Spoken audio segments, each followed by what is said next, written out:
Hey guys, welcome to Midwest Fantasy Football Week 3. This week's biggest blowout and top scorer, my very own Melvin Gordon Bombay, pulled out a triple deke on Jason's, I was saying, Booerns, 146.3 to 96.5, a 49.8 point margin of victory. For my team of Ducks, I got a healthy 40.1 point day from Keenan Allen to lead my team in scoring, followed up by 21 point days from both Lamar Jackson and Austin Hooper. Also chipping in double-digit gains were T.Y. Hilton, the ageless Frank Gore, more on that later, and Carolina's defense.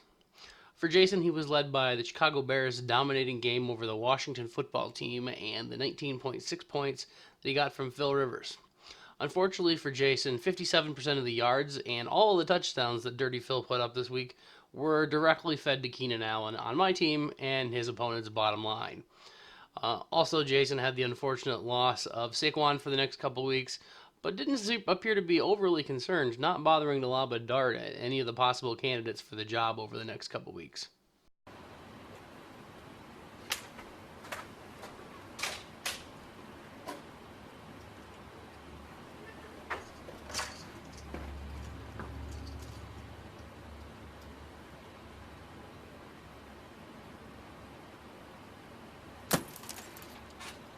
Come on!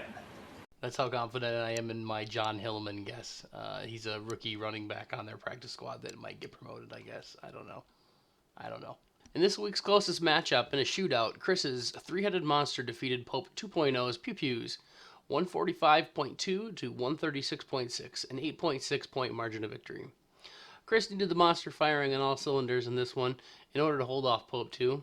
His 145.2 points narrowly missed out on snagging the top score this week, at least until it gets stat corrected out from underneath of me.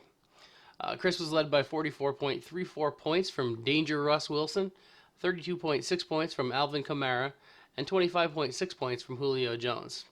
Fortunately for you, the 0.6 points that you got at tight end from TJ Hawkinson didn't really cost you in this one. For Pope 2.0, it's a hard luck loss, putting up 136 points in a losing effort.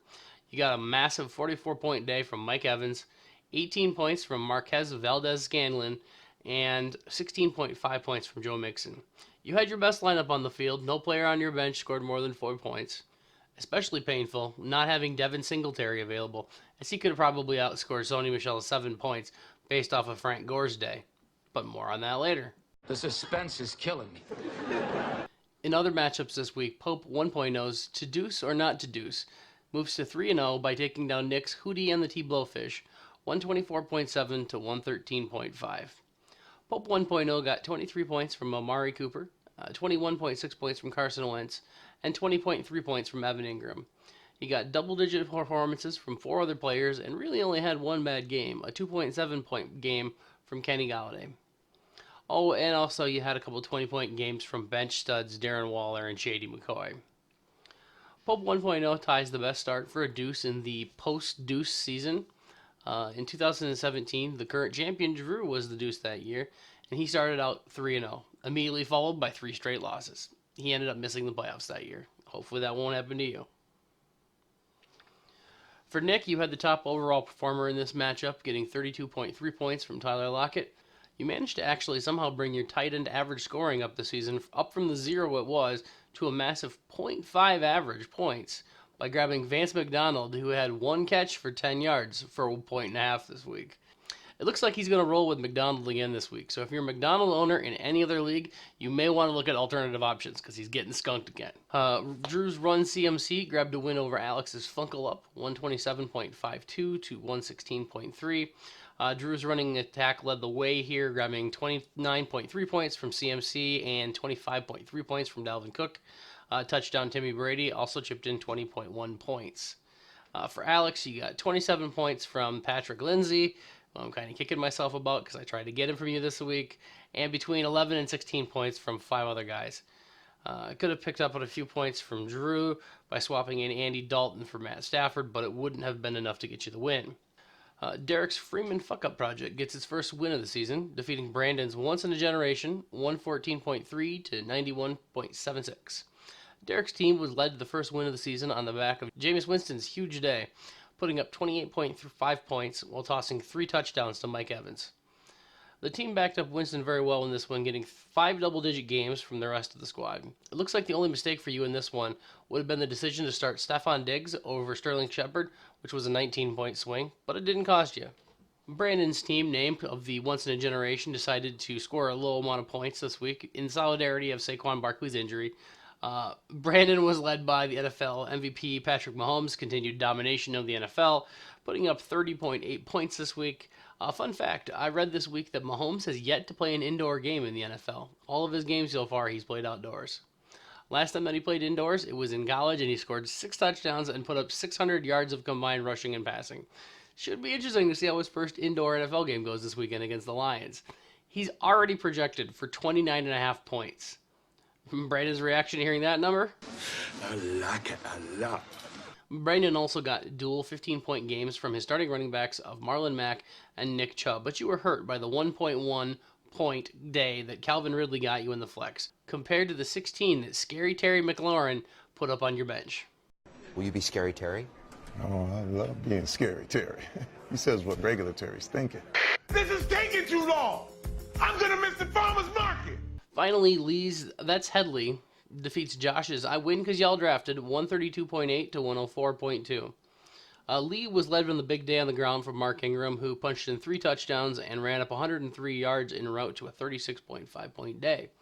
Backing up Ingram's day was 22 points from the newly acquired Dak Prescott and 19.1 points from the Adam Thielen. Lee seems to be running some sort of an infirmary, currently rocking Lamar Miller in his IR spot, Drew Brees, Deshaun Jackson, and Golden Tate, who are all either injured or suspended. Not a whole lot of options for depth on your bench when all those guys are hurt or suspended. For Josh, he got 27 points from Cooper Kupp, 17.2 points from Jacksonville's defense, and 13.3 points from Aaron Rodgers.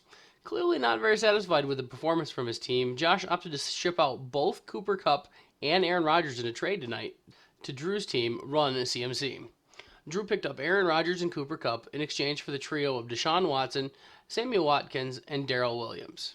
Josh has now traded away his 2 quarterbacks over the last 2 weeks, swapping out Dak Prescott, Aaron Rodgers, and Cooper Kupp for Matt Breida, Deshaun Watson, Sammy Watkins, and Darrell Williams. Josh definitely appears to be off the Packers bandwagon at this point, not believing that Aaron Rodgers is going to get out of this game manager mindset. I forgot to actually write anything down for this, so I actually pulled up the Yahoo page in the background. Besides the trades that happened with Lee and Josh last week, and then again Josh and Drew tonight, it was a busy day on the waiver wire. There was a little bit of contention on a couple players. The hot action players this week were Philip Dorfset, who had 3 players bidding on him. He went to Alex with a $3 winning bid over Chris and Scotty B. Another one that was a hot bidded action one was the Los Angeles Chargers defense, which I got for $6 over Scotty B, who bid $4, and Derek, who bid $2. In terms of the actual money spent, those guys are fairly cheap, being the winning bids being $3 and $6. In terms of actual high spending bids, Mecole Hardman went to Alex for the Kansas City wide receiver for a $10 winning bid over Scotty B, getting in on the bidding again here for $2, got the bid in. And Wayne Gallman Jr. went to Scotty B. He finally busted out that overage that he had. He had the most money of the fab left at the beginning of the season because of his leftover money from the draft, opting to blow it all here, spending $36 on a winning bid for Wayne Gallman Jr., outbidding Chris, who had a $21 bid for him. One transaction, waiver wire, we didn't talk about, isn't really a waiver wire claim, but my boy Melvin Gordon is finally ending his holdout. That was announced tonight, in case you didn't see it. He'll be reporting tomorrow, Thursday, probably today by the time you guys see this video. And he won't play this weekend, but he'll be playing next weekend. Oh, and in case you can't tell, I've been sick the last couple days, so my voice is very weak. And time for the wager corner. We had 2 new wagers on the board this week. They were both added and settled this weekend. Both of them around the amazing player that is Frank Gore, as previously teased earlier in this video. Nick, Pope 2.0, Trent, and myself attended the Brewers game this past Friday night, and one of the hot topics that was covered was who should Pope 2.0 start in his family league at running back. He had already a couple places spot. He wanted to pick 2 of the 3, and Nick and I came down to the last spot being a decision between Marlon Mack or Frank Gore. Nick wanted Marlon Mack, and I wanted Frank Gore.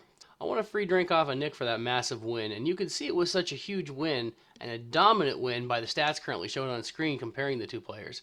I didn't all depend on Frank Gore's touchdown run with 3 minutes to go left in the Bills game. Ask any racer, any real racer. It don't matter if you win by an inch or a mile. Winning's winning. Or a yard in this case. The second wager was between Pope 2.0 and Nick, and I think Pope 2.0 might have been drunk at the time when he decided to put this one on the board. Or just very confident in Josh Allen, I guess. Pope 2.0 took Josh Allen minus 50 yards rushing to outrush Frank Gore. As previously seen, Frank Gore had 76 yards rushing in this weekend, so Josh Allen would have needed a 126-yard rushing day. He came up about 80 yards short of that mark, running for 46 yards total. That wager cost Pope 2.0 a six-pack. If you looked at the numbers last week, it was much closer with the 50 points. So it was not a terrible wager, but it just didn't work out very well for you this week. In long-standing wagers that are going on, there is the matchup between myself and Scotty B in the Browns and Steelers. Both of them lost this week, so that one is still wide open. Drew and myself have the Cobb Kumarov wage going. Got a nice boost this weekend as I saw that Kumarov was declared inactive and didn't catch any balls as such. Cobb only picked up 2 catches this weekend, while he actually did get the play. So that pushes the lead out to 11-1 in favor of Cobb through 3 weeks. And that's it. Thanks for watching, and we'll talk to you after week 4.